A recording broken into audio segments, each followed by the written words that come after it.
Hello friends, welcome to this amazing series Brainstorm the Daily Challenge.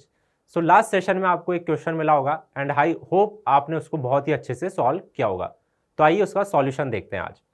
So this was the question. एक compound है CABCD and it is assume to be a square planar. Then how many stereo isomers are possible. तो अपन को एक compound दिया हुआ है CABCD and ये बोला गया है कि उसका स्क्वायर प्लेनर शेप है. तो मुझे बताना है कि उसके कितने स्टीरियो आइसोमर होंगे. तो this is part one of the question. तो सबसे पहले अपन इसको ही सॉल्व करते हैं. तो अपने पास एक कंपाउंड है C, where C is central atom और उसके साथ चार ग्रुप अटैच्ड हैं, ABCD बोल देते हैं उसको. सो ये कंपाउंड है CABCD, ठीक है. एंड इसका जो शेप है वो क्या दिया हुआ अपन को, वो अपन को स्क्वायर प्लेनर शेप दिया गया. अब मुझे बताना है कि इस कंपाउंड के कितने स्टीरियो आइसोमर होंगे. तो सबसे पहले तो स्क्वायर प्लेनर ज्योमेट्री है. प्लेनर ज्योमेट्री है मतलब तो ऑप्टिकल आइसोमरिज्म तो यहाँ पर पॉसिबल नहीं है, बिकॉज जो बोर्ड का प्लेन है वो हमेशा इसके लिए प्लेन ऑफ सिमेट्री बन जाएगा. तो ऑप्टिकल आइसोमरिज्म को तो अपन रूल्ड आउट कर देते हैं. ऑप्टिकल आइसोमर्स ये नहीं शो करेगा, ऑप्टिकल आइसोमरिज्म नहीं शो करेगा. क्या ये GI शो कर सकता है? यस, ये GI शो कर सकता है. तो कैसे कैलकुलेट करेंगे अपन इसके कितने ज्योमेट्रिकल आइसोमर होंगे. तो अपन एक वैलेंसी को फिक्स कर देते हैं. लेट्स से ये A है, तो इसके अपोजिट क्या क्या आ सकता है. अभी D दिखा रखा है, इसके अपोजिट B भी आ सकता है और C भी आ सकता है. तो कितने आइसोमर पॉसिबल है इसके. तो 3 आइसोमर पॉसिबल हो जाएंगे. क्या रिलेशन होगा उनके बीच में, they will be geometrical isomer. ठीक है, एक तो मैंने दिखा रखा है. अब A के अपोजिट अपन क्या रख दें, B रख दें,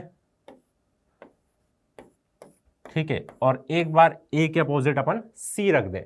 तो 3 आइसोमर अपन को देखने को मिलेंगे. ये तीनों आइसोमर मैंने बना भी दिए, चलो ठीक है.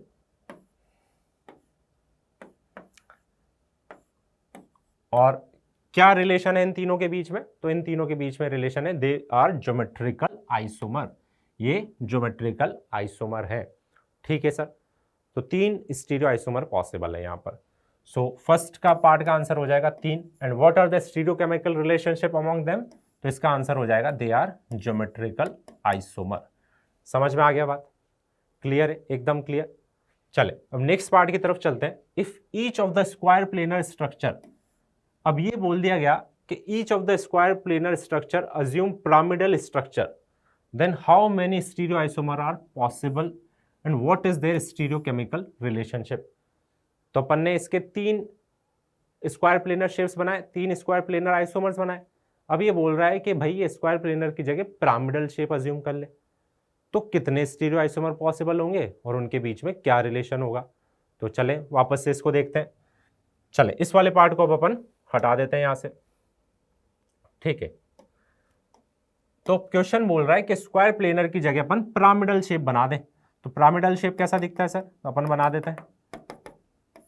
सो ये तो अपने पास 4 वैलेंसी है, ABCD, और ये सब किससे कनेक्टेड है, C से.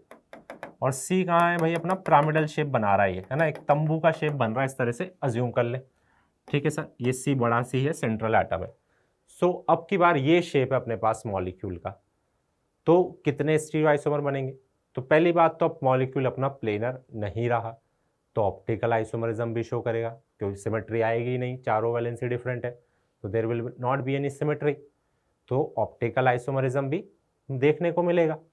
तो ये अपन को पता है कि इसके 3 ज्योमेट्रिकल आइसोमर होंगे. कौन कौन से, A के अपोजिट D, A के अपोजिट B और A के अपोजिट C.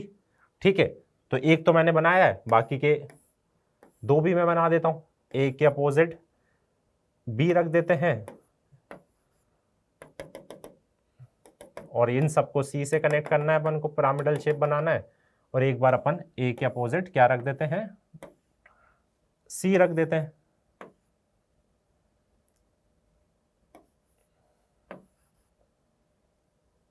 ठीक है,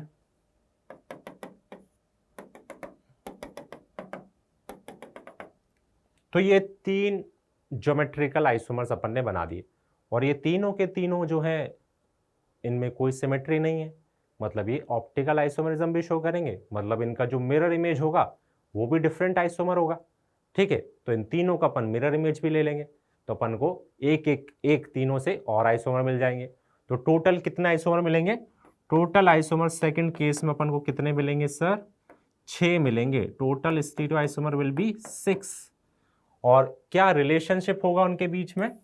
तो अपन को 3 पेयर ऑफ एनांटियोमर्स मिलेंगे, हर किसी का मिरर इमेज मिलेगा अपन को, मिरर इमेज, इसका मिरर इमेज, इसका मिरर इमेज। तो 3 तो पेयर ऑफ एनांटियोमर्स मिलेंगे अपन को। तो अपन को कुछ तो एनांटियोमर्स मिलेंगे और कुछ क्या मिलेंगे अपन को? डायस्टेरियोमर्स मिलेंगे। और अपन को क्या मिलेंगे? डायस्टेरियोमर्स भी मिलेंगे सर। तो सेकंड वाले केस में अपन को टोटल आइसोमर्स कितने मिलेंगे? 6 मिलेंगे। So if each of the square planar structure assume pyramidal structure then how many stereo isomers are possible? तो आंसर हो जाएगा 6। And what is their stereo chemical relationship? क्या रिलेशनशिप होगा इन स्टीरियो आइसोमर के बीच में? तो अपन को पता चल रहा है pair of enantiomers and pair of diastereomers अपन को मिलेंगे। पेयर ऑफ एनांटियोमर पूछे जाए स्पेसिफिकली तो 3 मिलेंगे। पेयर ऑफ डायस्टेरियोमर्स कितने मिलेंगे? तो वो भी अपन निकाल सकते हैं सिंपल मैथ का यूज करते हुए, तो वो भी अपन निकाल सकते हैं। कितने हो जाएंगे? टोटल अपने पास 6 आइसोमर्स हैं, तो कितने कॉम्बिनेशन ले सकते हैं अपन? 6C2।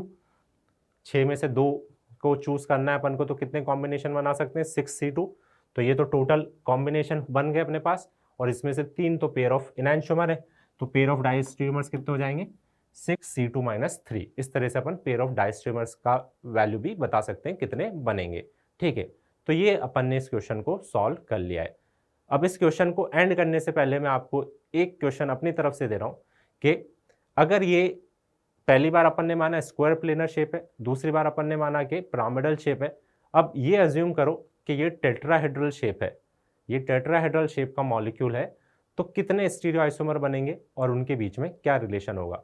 ठीक है, तो ये आपको बताना है, खुद से सॉल्व करना है। अब इसके बाद आपको एक क्वेश्चन और मिलेगा अपनी स्क्रीन पर, उसको नेक्स्ट सेशन में डिस्कशन होगा उसका, तो उसको जरूर सॉल्व करें। Thank you.